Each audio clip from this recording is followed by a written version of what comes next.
आइए dear student, यहाँ पर हम लोग प्रश्नों के सेशन के साथ जुड़ते हैं और प्रश्नों के सेशन के साथ यह समझने का प्रयास करते हैं कि आपकी बीपीएससी में ज्योग्राफी से किस प्रकार के प्रश्न पूछे गए हैं, किस लेवल के प्रश्न पूछे गए हैं। और जब आप जीएस में करते हैं तभी जाकर के आप टीआरई 4 में सफल होने की अपेक्षा कर सकते हैं। अगर आप जीएस में अपेक्षित नंबर ठीक प्रकार से नहीं लाते हैं तो कहीं ना कहीं आपके सिलेक्शन में संदेह उत्पन्न हो जाएगा। तो आपको संदेह अगर नहीं चाहिए तो आप जीएस में जो प्रश्न आते हैं उसको बखूबी उसके ट्रेंड को समझने की आवश्यकता है। किस प्रकार के प्रश्न पूछे जाते हैं, उनका ट्रेंड क्या, उनका प्रचलन क्या है और बीपीएससी के पूछने का अपना तरीका क्या है संबंधित विषय से। तो हम लोग ज्योग्राफी के सेशन के साथ जुड़ रहे हैं और फिर यहाँ पर हम लोग एक पहला प्रश्न आप देख रहे हैं, बिहार के किस जिले में यहां पर हम लोग देखें तो बिहार के किस जिले में सर्वाधिक धान का उत्पादन होता है। नालंदा में, भोजपुर में, रोहतास में, उपयुक्त में से एक, उपयुक्त में से कोई भी नहीं। तो रोहतास जिले में सबसे ज्यादा धान का उत्पादन होता है क्योंकि रोहतास जिले में दोमट मृदा का मैदान है, दोमट मृदा का मैदान है और फिर यहां पर वर्षा भी पर्याप्त मात्रा में होती है, वर्षा भी पर्याप्त मात्रा में होती है। ये दोनों कारण पर्याप्त मात्रा में इस जिले में धान के उत्पादन के लिए क्या होते हैं, उपयोगी होते हैं। तो रोहतास जिले में एक बात और ध्यान में रखना है, मात्र धान ही नहीं गेहूं के उत्पादन में भी इस जिले का चौथा स्थान है, प्रथम स्थान है। चाहे गेहूं हो या धान या जिला दोनों के उत्पादन में अपना प्रथम स्थान बनाए हुए है। ये प्रश्न जो अभी आप देख रहे थे ये बिहार स्पेशल से संबंधित प्रश्न था। और अगला प्रश्न हम लोग देखें, मत्स्य कृषि सूचक है संभाव्यतावाद का, नियतिवाद का, संभववाद का या फिर उपयुक्त में से एक से अधिक, उपयुक्त में से कोई भी नहीं। तो ये संभववाद का है। मत्स्य कृषि की व्यापक संभावनाएं मौजूद हैं। जब हम भारतीय मानचित्र को देखें तो भारतीय मानचित्र में हम लोग जब तटीय क्षेत्रों की बात करते हैं, इस तटीय क्षेत्र में 9 राज्य आते हैं। इन तटीय क्षेत्रों में, इन शोर एरिया में मत्स्य का उत्पादन पर्याप्त मात्रा में होता है।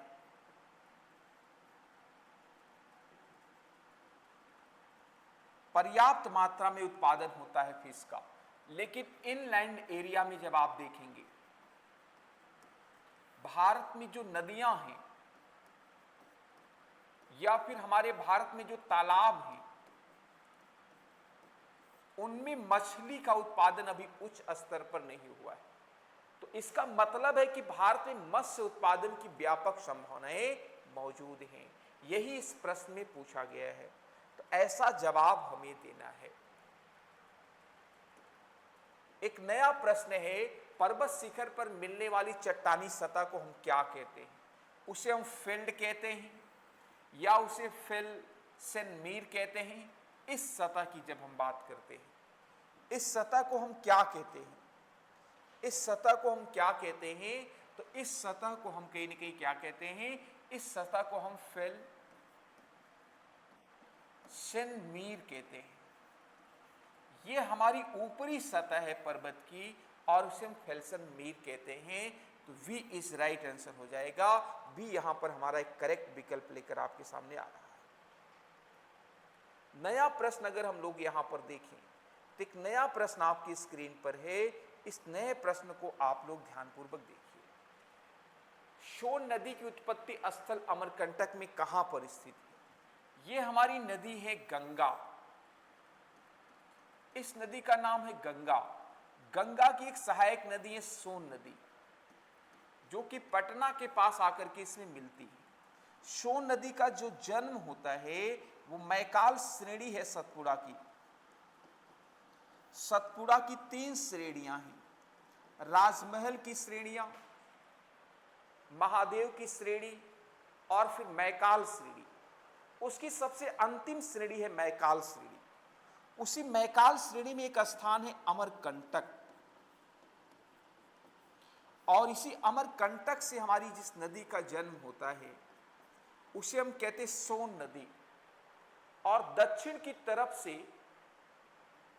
मिलने वाली ये दूसरी सबसे लंबी सहायक नदी है। पहली गंगा की सहायक नदी है यमुना और दूसरे नंबर पर आता है सोन। सोन की ही सहायक नदी है रिहंद, जिस पर कौन सा बांध बना है? रिहंद बांध बना है। और फिर इस रिहंद बांध के पीछे गोविंद बल्लभ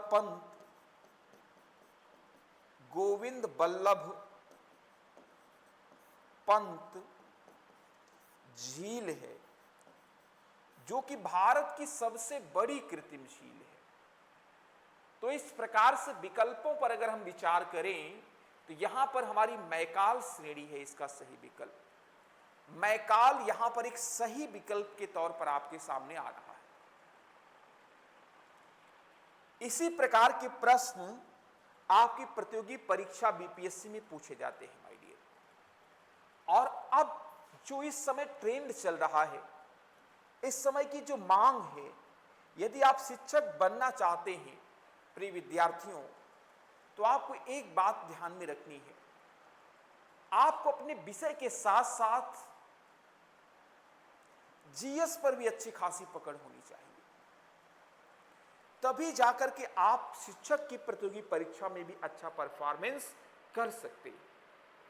यहां पर जो आपके प्रश्न है स्क्रीन पर, मध्य प्रदेश का लगभग कितना प्रतिशत क्षेत्रफल कृषि योग्य है? मध्य प्रदेश आप सभी लोग जानते हैं, वहां का वन एरिया, वन आच्छादन का जो क्षेत्रफल है संपूर्ण भारत में सबसे ज्यादा है। और मध्य प्रदेश में कृषिगत जो एरिया है 50% है कि 44% है, 30% है, उपयुक्त में से एक से अधिक है या उपरयुक्त में से कोई नहीं। तो यहां पर हम लोग देखें, अपना 50% क्षेत्रफल मध्य प्रदेश में कृषिगत कार्यों में लगा हुआ है। कैसे कार्यों में लगा हुआ है? कृषिगत कार्यों में लगा हुआ है, कृषिगत कार्यों में लगा हुआ है।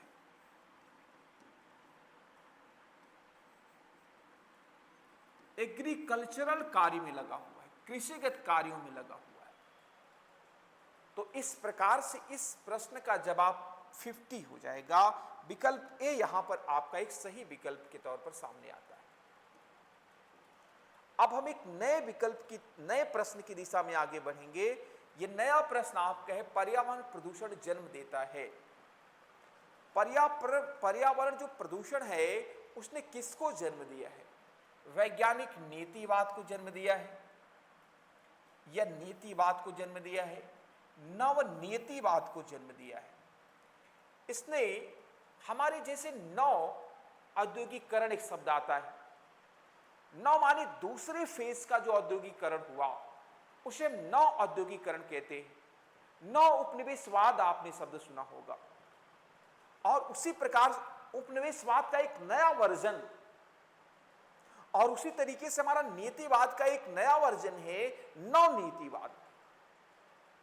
नवनीतिवाद के तहत माना जाता है कि अगर पर्यावरण प्रदूषण होगा, यदि औद्योगिक विकास होगा,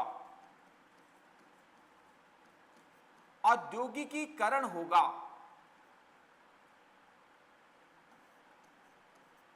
यदि औद्योगिकीकरण होगा तो उसके साथ साथ कहीं ना कहीं क्या होगा? पर्यावरण प्रदूषण भी होगा। औद्योगिक विकास के साथ अंतर संबंधित है, अनुक्रमानुपाती रूप से, समानुपातिक रूप से संबंधित है कि पर्यावरण प्रदूषण होगा ही होगा। इसी को हम क्या कहते हैं? नव नीतिवाद। नीति माने निश्चित है, जो टाला ना जा सके। यह बात बिल्कुल निश्चित है कि अगर हम औद्योगिकीकरण करेंगे, उद्योग व्यापार लगाएंगे, साथ साथ पर्यावरण प्रदूषण होगा। इस अवधारणा ये हमारे नव नीतिवाद को जन्म देती है। अब एक नए प्रश्न की दिशा में आगे बढ़ते हैं। नया प्रश्न आपकी स्क्रीन पर है। बिहार के किस जिले में गेहूं का उत्पादन सबसे ज्यादा होता है? इसके पहले वाले प्रश्न में हम लोगों ने जिक्र किया था जहानाबाद, पटना, रोहतास, उपयुक्त में से एक से अधिक, उपयुक्त में से कोई नहीं।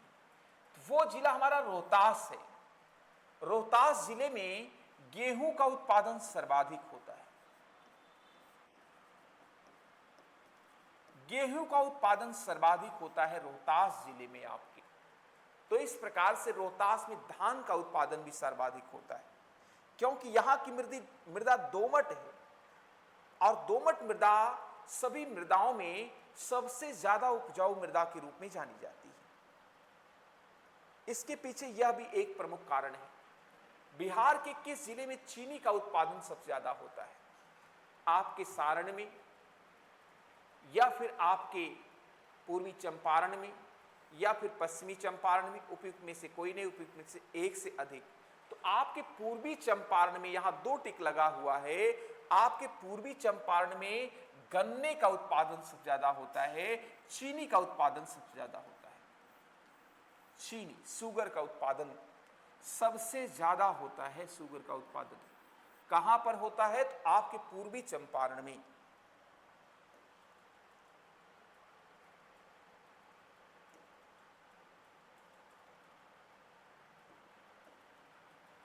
केंद्रीय उच्च भूमि के संबंध में निम्नलिखित में से कौन सा कथन सही है? केंद्रीय उच्च भूमि क्या है, इसको आइए यहां पर समझते हैं। एक भारत का हम लोग मानचित्र बनाते हैं, और ये वाली जो भूमि है इसे हम केंद्रीय उच्च भूमि कहते हैं।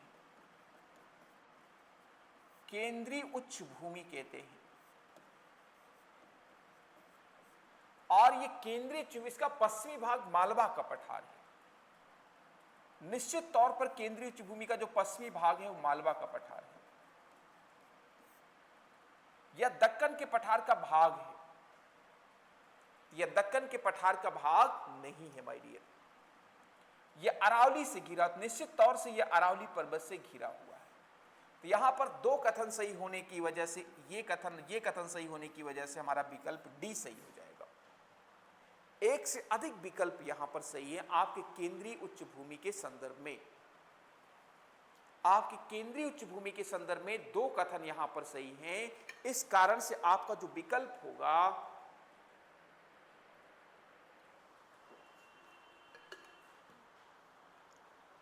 वो कहीं ना कहीं जो आप यहां पर देख रहे हैं वो विकल्प आपका क्या हो गया? राइट विकल्प के तौर पर आपके सामने आता है।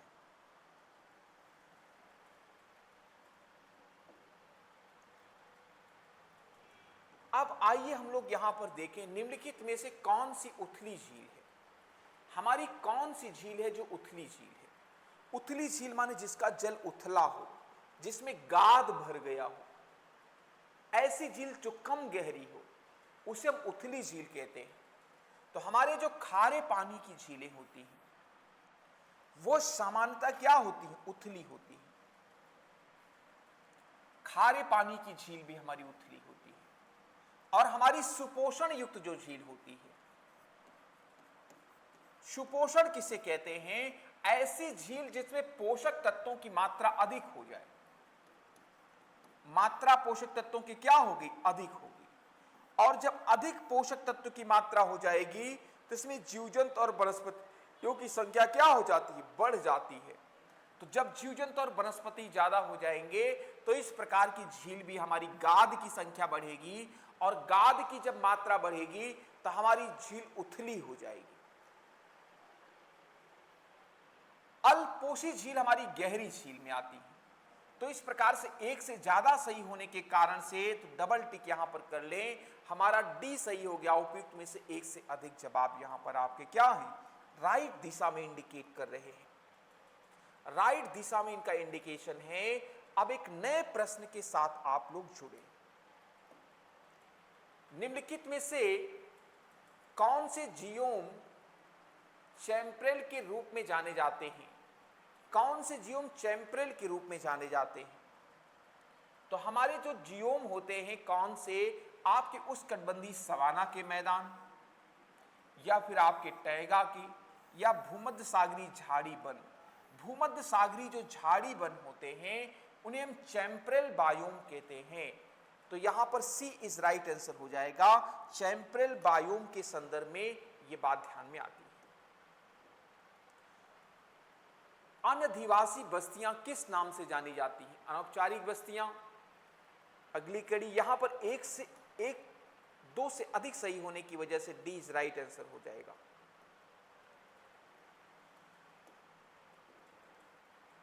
मरुद्भिद निम्नलिखित में से किस वन में पाए जाते हैं? मरुद्भिद मरुस्थलीय वन होते हैं हमारी। मरुद्भिद हमारे कैसे वन होते हैं कि पर्वतीय वन होते हैं, आर्द्रपर्णपाती वन होते हैं, या उपर्युक्त में से एक से अधिक? मरुद्भिद जो हमारे वन होते हैं ये हमारे मरुस्थल में पाए जाते हैं, जहां पर वार्षिक वर्षा 30 सीएम से कम होती है। और हमारे जो मरुस्थल होते हैं इनको हम दो श्रेणियों में क्लासिफाइड करते हैं, गर्म मरुस्थल और दूसरा हमारा कौन सा होता है? शीत मरुस्थल।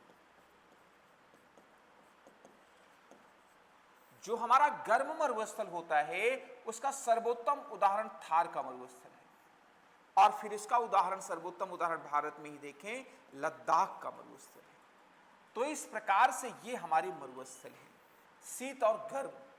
तो हमारी जो मरुभूमि पौधे होते हैं वो हमारे मरुस्थलीय एरिया में पाए जाते हैं, क्योंकि यहां पर वर्षा की मात्रा कम होती है, इसलिए जल की जो मात्रा है वो कम होती है। तो यहां पर ऐसे पौधे ही पाए जाते हैं जिनको सरवाइव करने के लिए, जिनको अपना जीवन चलाने के लिए कम जल की आवश्यकता हो, या अपने आप को कम जल की आवश्यकता के लिए अनुकूलित कर लेते हैं ऐसे पौधे। जैसे कैक्टस आप देखें, नागफनी जिसे आप कहते हैं, तो ये नागफनी का जो पौधा है इसकी पत्तियां मांसल होती हैं, और फिर पत्तियों में वाष्पोत्सर्जन की दर को कम करने के लिए इनके रंध्रों पर कांटे उगाते हैं, और ये बात सभी को ध्यान में रखनी है। तो ऐसा हम लोग देख रहे हैं, ये जवाब हमारा राइट हो जाएगा। एक हिमानी का आधार पिघलता है पर शीर्ष नहीं।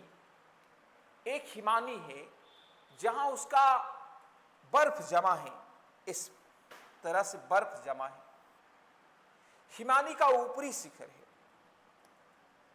और यहां पर हिमानी का निचला शिखर है, निचला भाग है, ये ऊपरी भाग है। हिमानी का आधार अपने गर्म वातावरण में रहता है। निश्चित तौर पर यहां का वातावरण, इसके आधार भाग का वातावरण क्या होगा? गर्म होगा हिमानी का। यह कथन सही हो गया। हिमानी के आधार पर बर्फ की अशुद्धियां, यहां पर ज्यादा अशुद्धियां, कूड़े करकट सब गिर करके यहीं पर आते हैं। यह कथन भी हमारा क्या हो गया? सही हो गया, राइट हो गया। आधार पर दाब अधिक होता है। देखिए सबका दाब किस पर पड़ रहा है? आधार पर ही पड़ रहा है, बेस पर ही पड़ रहा है। किस पर पड़ रहा है? बेस पर ही पड़ रहा है, आधार पर ही पड़ रहा है। यह कथन भी हमारा सही हो गया। और जब दाब बढ़ता है तो एक सिद्धांत है, दाब के साथ साथ मेल्टिंग पॉइंट क्या होता है? कमी आती है। दाब बढ़ने के साथ साथ मेल्टिंग पॉइंट में क्या आती है? कमी आती है। गलनांक, दाब और गलनांक एक दूसरे के व्युत्क्रमानुपाती हैं, एक दूसरे के उल्टा हैं। तो यह कथन भी हमारा सही हो गया। उपयुक्त में से एक से अधिक कथन यहां पर सही होने से डबल टिक कहां पर लगा लेंगे? डी पर लगा लेंगे my dear. D is right answer यहां पर आपका हो जाएगा।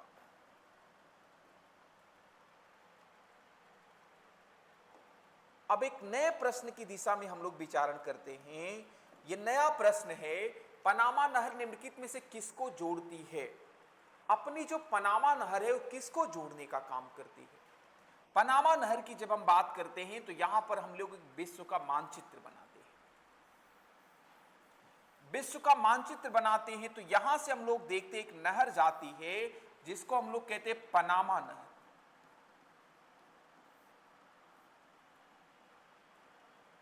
और ये पनामा नहर जो है ये कहीं ना कहीं हम लोग देखते हैं इधर आपका जो महासागर है उसे कहते हैं अटलांटिक महासागर। अटलांटिक महासागर। इधर का जो सागर है उसे हम कहते हैं प्रशांत महासागर। प्रशांत महासागर, अटलांटिक महासागर और प्रशांत महासागर, ये अटलांटिक महासागर और प्रशांत महासागर को जोड़ने का काम करती है। रखते हैं इस विकल्प को। प्रशांत महासागर हिंद महासागर, ये रॉन्ग विकल्प हो गया। अटलांटिक महासागर और पीला सागर, ये भी रॉन्ग विकल्प हो गया। उपयुक्त में से एक से अधिक और उपयुक्त में से कोई भी नहीं। तो यहां पर हम लोग देख रहे हैं हमारा जो पॉजिटिव विकल्प है वो ए इज राइट आंसर हो जाएगा। इसलिए ए के पक्ष में डबल टिक करना है। ए के पक्ष में सभी को डबल टिक करना है। अब यहां पर हम लोग देखें तो यहां पर जो हमारा प्रश्न है वो प्रश्न है गंगा नदी के दक्षिणी किनारे से मिलने वाली सबसे बड़ी सहायक नदी कौन है। गंगा नदी के दक्षिणी किनारे से ये गंगा ही, गंगा भारत के 5 राज्यों से होकर के बहती है और 2525 किलोमीटर लंबी नदी है। यह भारत की एक अंतरराष्ट्रीय नदी है। कैसी नदी है? अंतरराष्ट्रीय नदी है भारत की, जो कि 2 राष्ट्रों में होकर प्रवाहित होती है, भारत और बांग्लादेश। तो इस प्रकार से हम लोग यहां पर देखें, इसके दक्षिण में एक नदी है जिस नदी का जन्म मैकाल श्रेणी के अमरकंटक नामक स्थान से होता है। यह नदी जो है, इस नदी को आप लोग देखें दक्षिण से जाकर के गंगा में मिल रही है।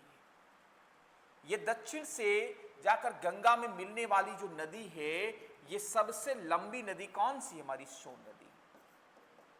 इसलिए हमारा विकल्प कौन सही हो जाएगा? C is right answer, not Kosi. Kosi नदी तो यहां से आपके नेपाल की पहाड़ियों से आकर के मिलती है। गंडक नदी भी इस दिशा से आती है। ये सब उत्तर दिशा से आने वाली नदियां हैं। और आपकी गंडक नदी पर ही भारत का सबसे लंबा ब्रिज बनने वाला है। National highway authority of India ने इसकी मंजूरी दे दी है, जो लगभग 11.5 किलोमीटर लंबा होगा। अभी तक भारत का सबसे लंबा ब्रिज ढोला सदिया ब्रिज है, या जिसे भूपेन हजारिका ब्रिज के नाम से जानते हैं। भूपेन हजारिका ब्रिज के नाम से जानते हैं। ये 9.15 किलोमीटर लंबा है। और ये कहां है? तो ये लोहित नदी पर बना है। लोहित नदी पर बना है, अरुणाचल प्रदेश, असम, अरुणाचल प्रदेश ने असम में बना है। तो ये बात सभी को ध्यान में रखना है।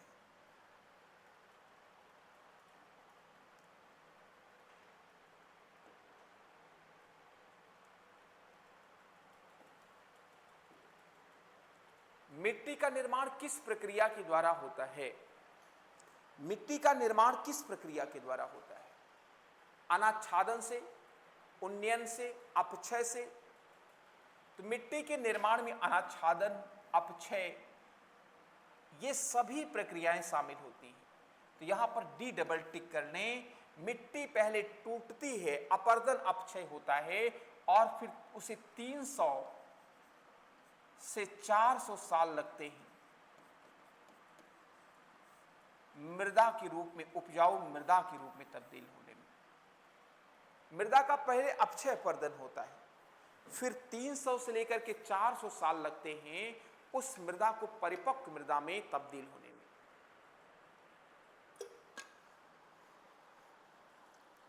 तीन सौ से 400 साल बाद ही वह मृदा हमारी कैसी, एक अच्छी मृदा के रूप में तब्दील हो पाती है।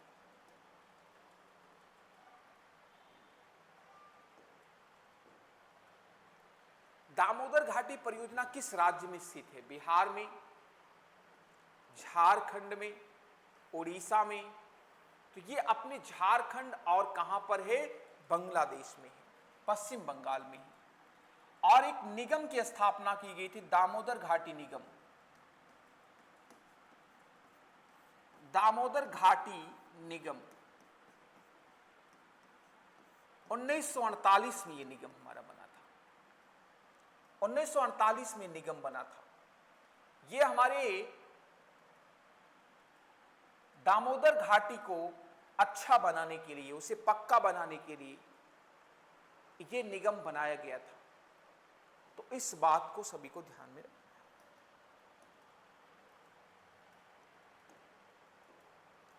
अब एक नए प्रश्न सेशन के साथ जुड़ते हैं।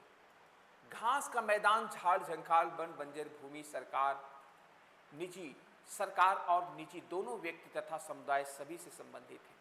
इन्हें क्या कहा जाता है? सुरक्षित वन, संरक्षित वन, अवर्गीकृत वन, उपयुक्त में से एक से अधिक या उपयुक्त में से एक से ज्यादा। इन्हें अवर्गीकृत वन कहते हैं। ऐसे वन, बंजर भूमि जिनका विधिवत वर्गीकरण नहीं किया गया है, इन्हें हम अवर्गीकृत वन में रखते हैं।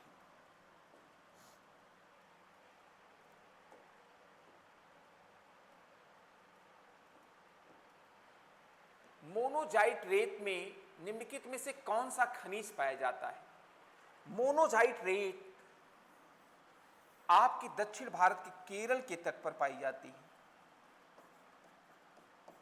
मोनोजाइट रेत, और ये कहां पर पाई जाती? केरल में। और इस मोनोजाइट रेत में से क्या निकाला जाता है? थोरियम। थोरियम एक रेडियो एक्टिव तत्व है।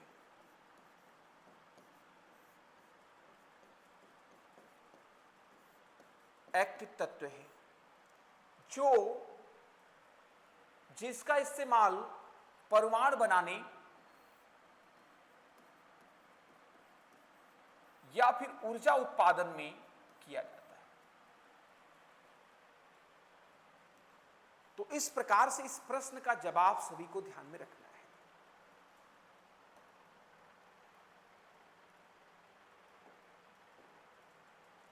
सूर्य एक है, पीला तारा है, लाल तारा है, श्वेत वामन है, या फिर उपयुक्त में से एक से अधिक, या फिर यहां पर हम लोग देखें उपयुक्त में से कोई नहीं। हमारा जो सूर्य है वो हमारा येलो डॉर्फ है, हमारा पीला तारा है सूर्य। सूर्य हमारा कैसा तारा है? तो सूर्य हमारा पीला तारा है। और सूर्य में कहीं ना कहीं इस प्रकार से ये बातें ध्यान में रखना है।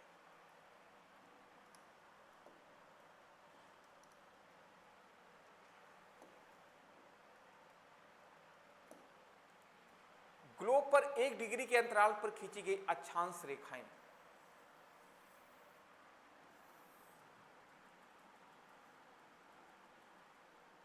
एक अंश पर इस प्रकार से खींची गई रेखाएं,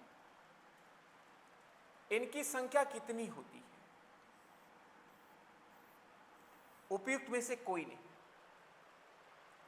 उपयुक्त में से एक से अधिक।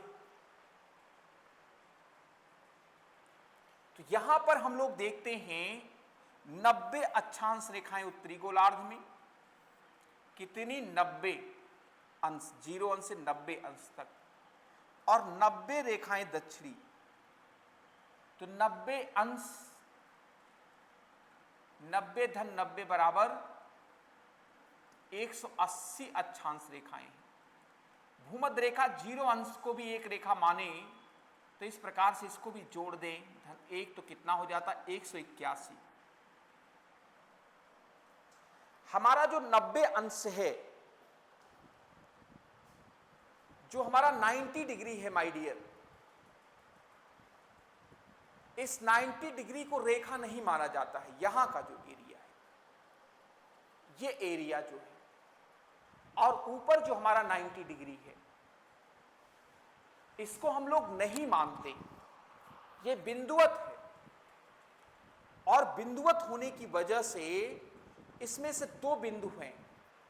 अब 181 में से अगर हम 2 घटा दें, -2, यहां पर हमारा विकल्प ए सही हो जाएगा। 179 अक्षांश रेखाएं। कितनी अक्षांश रेखाएं हैं? 179 अक्षांश रेखाएं हैं।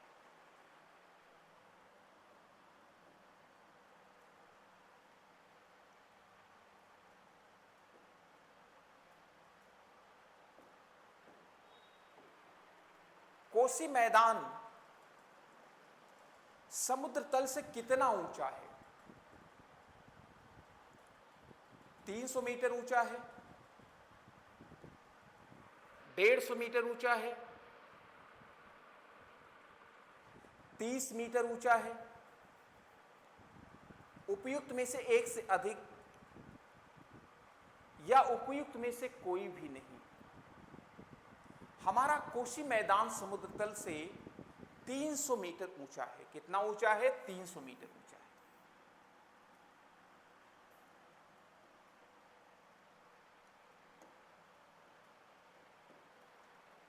जीवाश्मों के आधार पर मानव की उत्पत्ति का केंद्र है अफ्रीका की रिफ्ट घाटी, मध्य एशिया, जेरूशलम। उपयुक्त में से एक से अधिक या उपयुक्त में से कोई भी नहीं।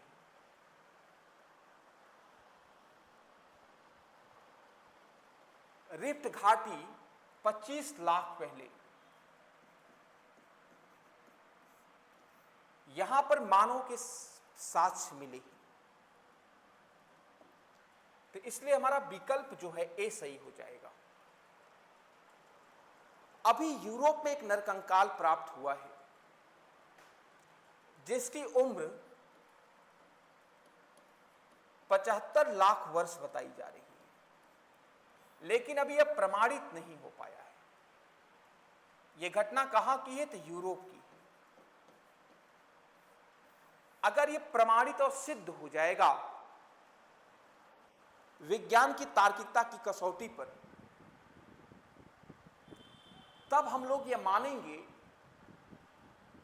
जीवाश्मों के विश्लेषण के आधार पर सबसे पहले मानव की उत्पत्ति का जो केंद्र रहा है वो हमारा कौन रहा है? यूरोप रहा है। अभी जब तक यह प्रमाणित नहीं हो पाया है तब तक यह माने कि मानव की जीवाश्मों के आधार पर मानव की उत्पत्ति का जो केंद्र है वो हमारा क्या है? अफ्रीका की रिफ्ट घाटी है, जो कि एक भ्रंश घाटी है। यहां पर यह प्रश्न आपकी स्क्रीन पर है। इस प्रश्न को देखें और अपना जवाब लगाएं। दो समुदायों के मध्य सांस्कृतिक संपर्क क्या कहलाता है? एनकल्चरेशन कहलाता है, एकल्चरेशन कहलाता है, या फिर कल्चरल रेलम कहलाता है, या उपयुक्त में से कोई भी नहीं, वह उपयुक्त में से एक से अधिक एक कल्चरेशन कहलाता है।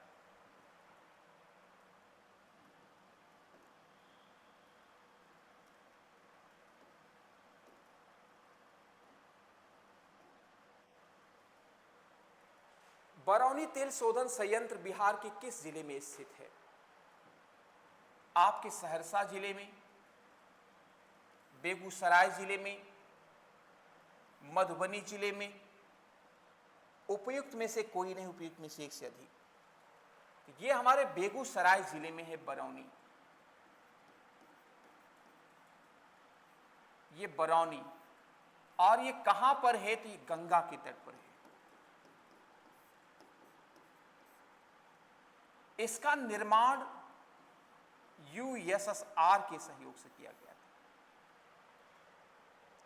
कब किया गया था? तो 1964 में किया गया था। यह बात इस बरौनी तेल संयंत्र के विषय में याद रखना है। और इंडियन ऑयल कॉरपोरेशन का है, ये इंडियन ऑयल कॉरपोरेशन का है, आईओसी का है ये संयंत्र।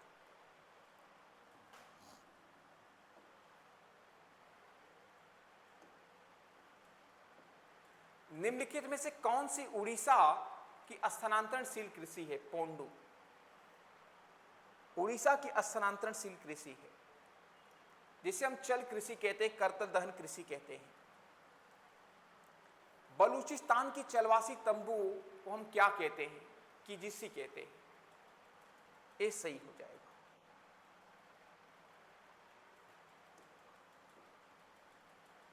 बिहार के किस जिले में रेशमी वस्त्र का उत्पादन सर्वाधिक होता है? मधुबनी में, भागलपुर में,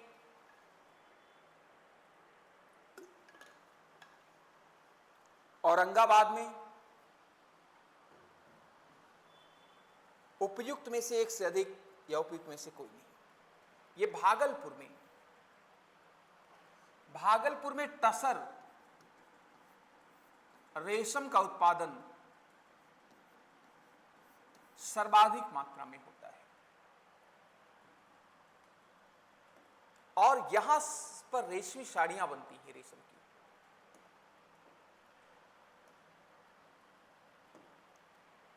जनसंख्या घटने से मानव भूमि अनुपात पर क्या प्रभाव पड़ता है? जनसंख्या घटने से मानव भूमि अनुपात बढ़ता है, घटता है। मानव और भूमि अनुपात क्या होता है? घटता है।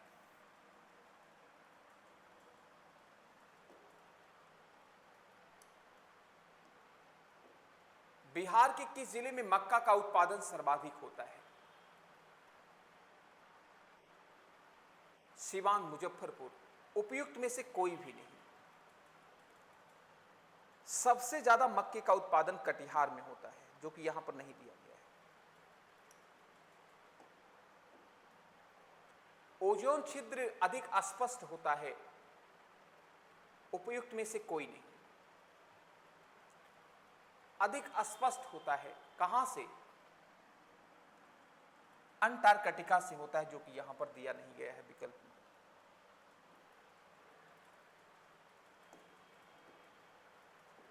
जनसंख्या में परिवर्तन के 3 प्रमुख कारक कौन कौन से हैं? जन्म, मृत्यु, विवाह। जन्म, मृत्यु और प्रत्याशा, प्रवास प्रत्याशा, तो ये बी यहां पर सही हो जाएगा। जनसंख्या किसी स्थान पर अगर परिवर्तित हो रही है तो वहां पर या तो जन्म हो रहा होगा, कमी हो रही तो मृत्यु हो रहा होगा, और प्रवास की दशा में कमी और बढ़ोतरी दोनों हो सकती है। जीवन प्रत्याशा बढ़ रही है तो इसका मतलब जनसंख्या बढ़ रही है, जनसंख्या ज्यादा होगी। तो जनसंख्या की डेमोग्राफी को चेंज करने में जन्म, मृत्यु, प्रवास और जीवन प्रत्याशा, ये चारों कारक अपनी महत्वपूर्ण भूमिका निभाते हैं।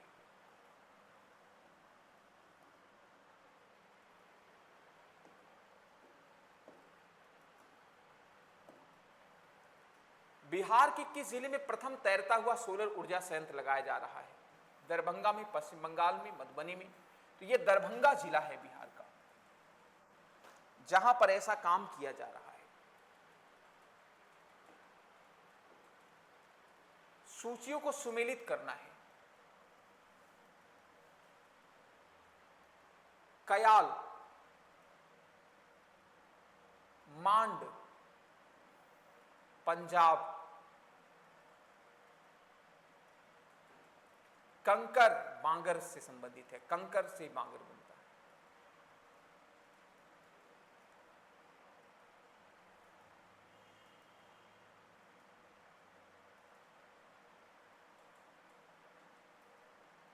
कयाल delta 4, B is right answer.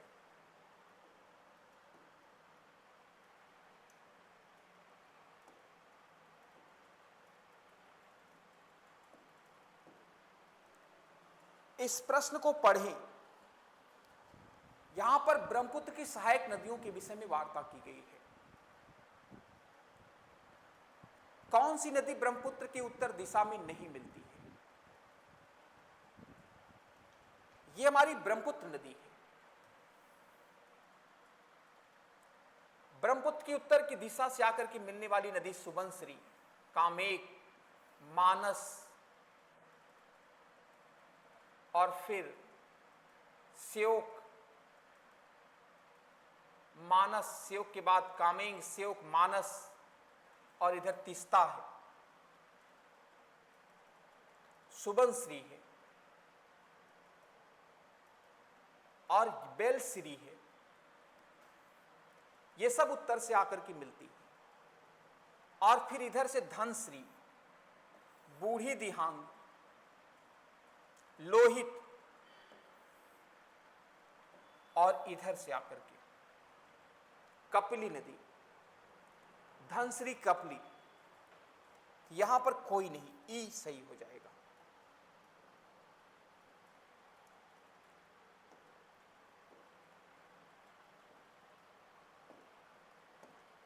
लेखापानी हिमनद भारत के निम्नलिखित में से किस राज्य में स्थित है? अरुणाचल प्रदेश में।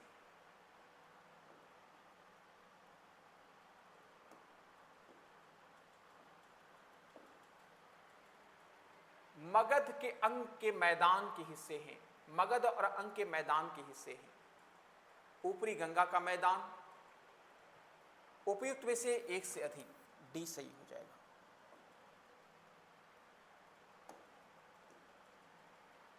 जलप्रपात नदी निम्नलिखित में से जोड़ने में कौन सा जोड़ा सही नहीं है?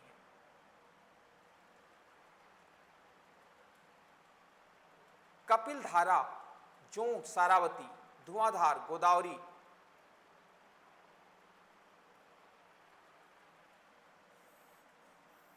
ये नर्मदा है।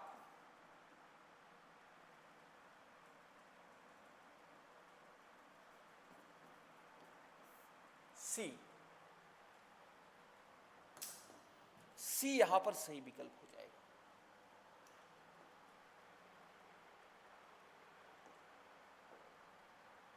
भारतीय निम्नलिखित बंदरगाहों के उत्तर में से दक्षिणी से दर्शाना है। बी सही हो जाएगा। पहले विशाखापत्तनम, काकीनाडा, फिर यहां मछलीपट्टनम, फिर नागपट्टनम। तो इस प्रकार से इसको व्यवस्थित कर लें।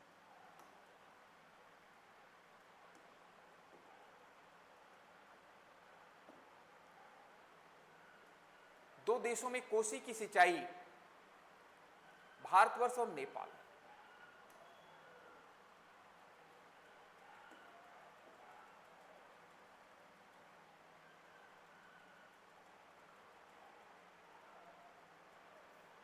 बी,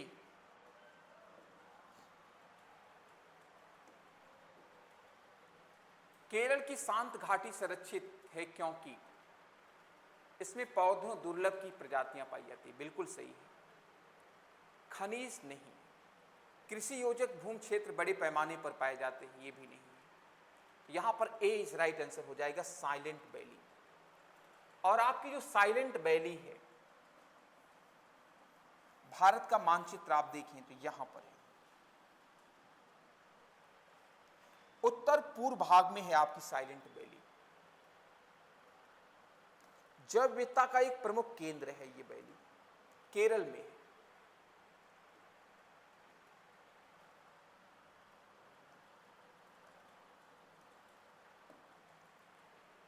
उपोष्ण मानसूनी जलवायु है भारत की, टिवार्था के अनुसार।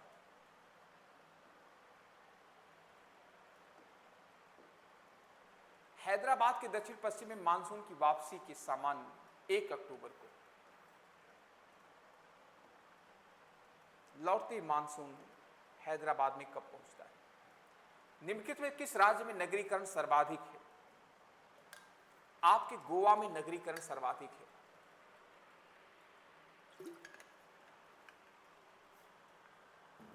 गोवा में जो नगरीकरण है वो 64% है।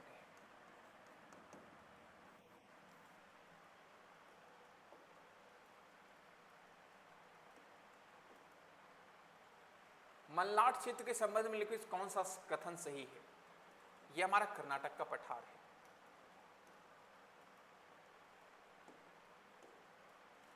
दक्षिणी प्रायद्वीपीय उच्च भूमि का भाग है, किसका भाग है? गोंडवाना लैंड का भाग है।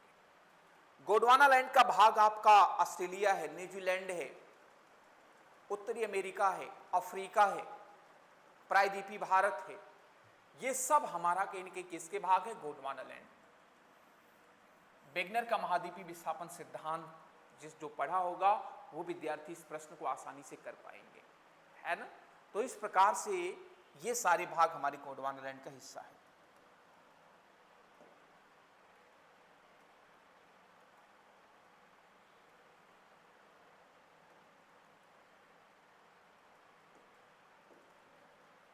भारत की कुल जनसंख्या के सापेक्ष बिहार की कुल जनसंख्या कितनी है?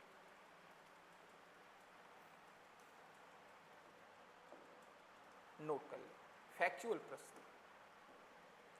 निम्नलिखित में से कौन सा जोड़ा बिहार की दक्षिणी गंगा से मेल नहीं खाता?